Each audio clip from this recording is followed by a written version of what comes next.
I keep debating on if I want to post a video or not, but I like posting videos, and I'm actually having a fun time making them again after a while.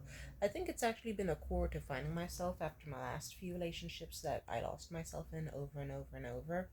But it's really like I'm really glad I did start making YouTube videos again because it's cathartic. If anything, maybe I'll make 2 videos today. How about that? Even though I'm sure there's other days I've made 7 videos in one day. But I will say this: thank you to everyone who's been supportive. It's been wonderful getting to know you and about your lives and your backstory. Don't hesitate to leave me a nice big ass comment. Or because it's like I'm not gonna judge you. If anything, if I don't respond to it right away, it's probably just because I was too busy going, "Oh my god, I got a comment. They were so nice. I'm out here trying to not cry because it was so touching and shit." I love that, and yeah, I appreciate you. And I've been making videos as long as I can think. I remember when I was 12, I was like, I want to be a famous YouTuber and I want to be so good. And I'm sure there's an account out there that I have turned private that has videos of me, ironically, with my hair just like this. Maybe even worse because my mother did not know how to do my hair. And, and we, sorry, I just had such a good day yesterday, so I'm debating on if I want to talk about my YouTube journey or that day. But I'm leaning towards the day. But I guess I'll just say this really quick. Thank you so much if you've been watching my channel for a while. I genuinely appreciate it. You're very sweet. You're very loved. I hope you know that you're cared about. I like if I don't always get every notification for every comments. Sometimes I feel bad because then I'll be like, holy shit, this video's been up for like 6 months and I haven't noticed this comment this whole time. I would have been geeked out if I knew. But sometimes I'll get comments like I'll just be chilling. I'll wake up in the morning and I'll get like the nicest, sweetest like paragraph about someone's backstory or what they loved about the video or the core themes. And it's like, oh, see, because I remember when I was like 19 or so, I was in this Discord group chat after one video I made that went semi-viral started really picking up traction. And I was talking to people and I was like, hey guys, do you want to see this other video? I'm working on more humor content and some more darker themes. And then surprisingly, people would like one girl was like, "Oh, it's so long, I can hardly get through it. Like, just keep it under 5 minutes for people aren't gonna watch."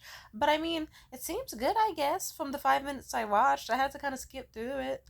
But then another friend truly was like, Tamia, that was phenomenal. That was a great video. Some themes maybe could have been shortened a tiny bit, like but at the same time, your real audience is going to be people who are so enraptured and captured by the topic of your videos and your content that they're going to stick around because they care more about the message. They don't care about how long it is. No, like there are people that watch TED Talks endlessly on and on about things that we might not even care about.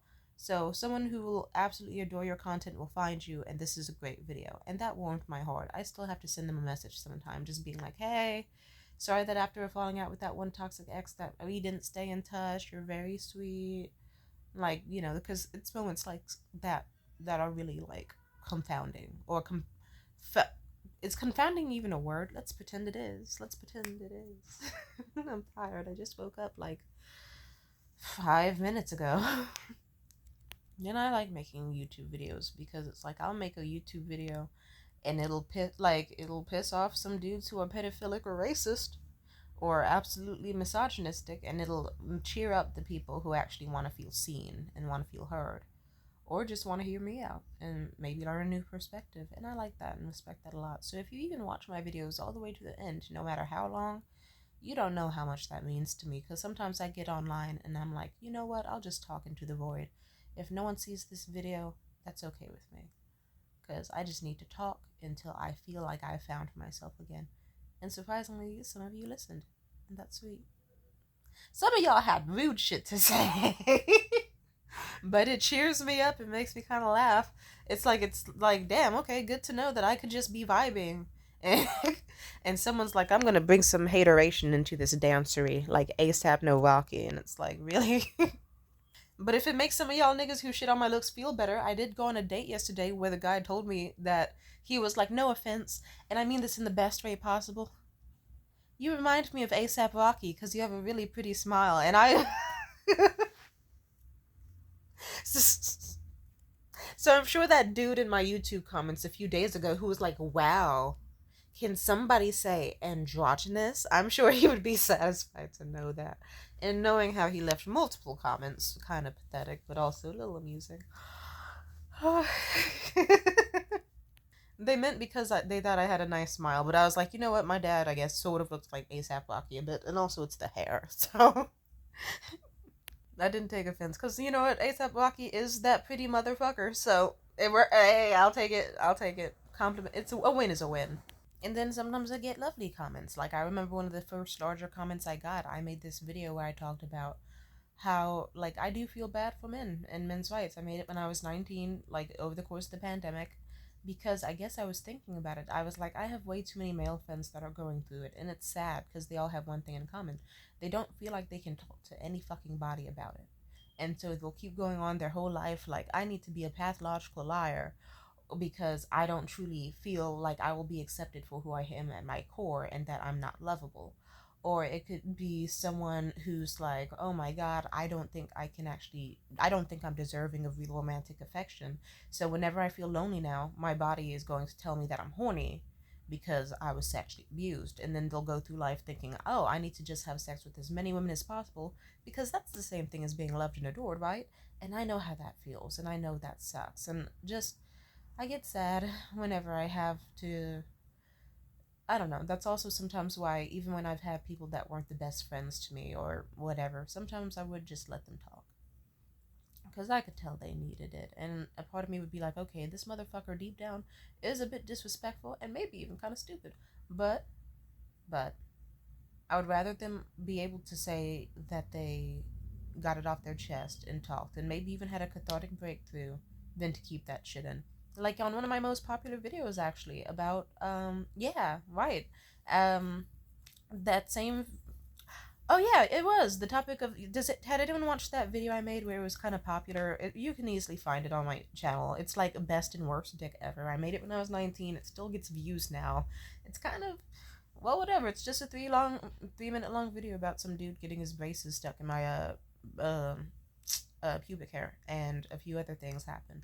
But the thing that I don't talk about in that video is how, despite all that bad sex and how awkward everything is and how much it sucked, we still had some cute moments. Like we just cuddled up, we messed around with each other's noses. That sounds weird out of context, but I don't know. I was just grabbing his nose and playing with it because it was large.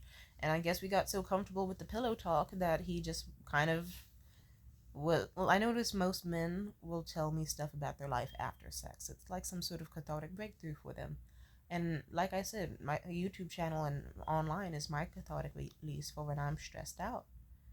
And I know that some days it gets so bad that it's like, you know what, the only thing stopping me from fully just losing my mind is just recording this video. And online on my Instagram, on my YouTube, and just talking about how I feel. Otherwise, I may explode or fucking just, you don't want to know what can happen. This YouTube channel has saved my life, and thank you if you're actually here to listen. That means so much more to me than you can ever really know. And I love you for that. Thank you. But as I was saying, I don't know if I want to repeat the guy's name out of respect for him, but I'm at the same time, it's like, I'm not, like, it's not like it's a story that he's parading around. And there's many people named Tom on the planet. I don't say his physical descriptions, how he looks. Only thing you know about